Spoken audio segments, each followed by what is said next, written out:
John Stott famously said that the cross is a blazing fire that kindles a heart of love, but that we must draw close enough to the cross that its sparks fall on us. Now, for the last 2 weeks, we've been thinking about the idea of captivation. What I mean by captivation is that we need to catch a vision of the worth of the person in the love of Christ, such that suddenly his value exceeds the value of everything else in our life.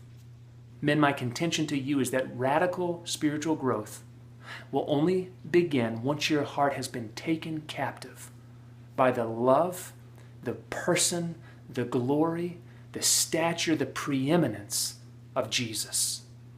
Now that leads us to a question.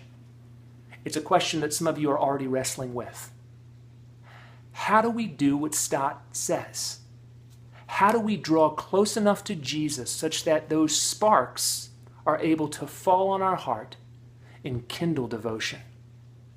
Men, this is why we're memorizing When I Survey. This hymn, it doesn't just stop time, it reverses time.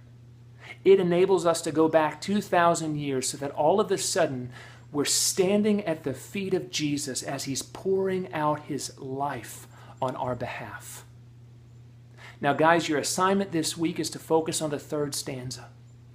The third stanza begins just in that place. It says, "See from his head, his hands and feet. Sorrow and blood flow mingled down.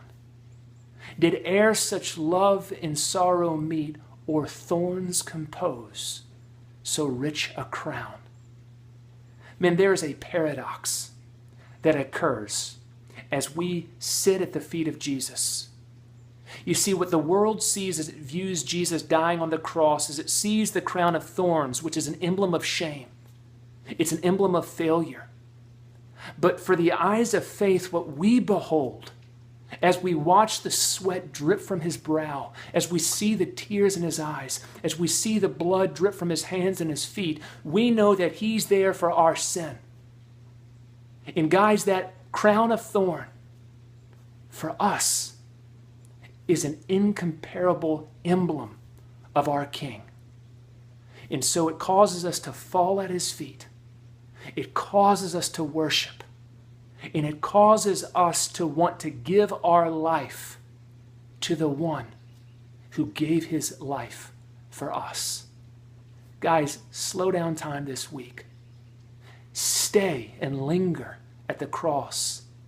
Think about what it cost Jesus. Think about why he was there. Think about who he is as the eternal Son of God being crucified for sinners like us. And see if the longer you gaze at Christ, if the thermostat of your heart doesn't increase and your blood begin to boil and all of a sudden you want to exult and rejoice and praise the only one who is worthy of every drop of affection in your heart. Memorize this third stanza.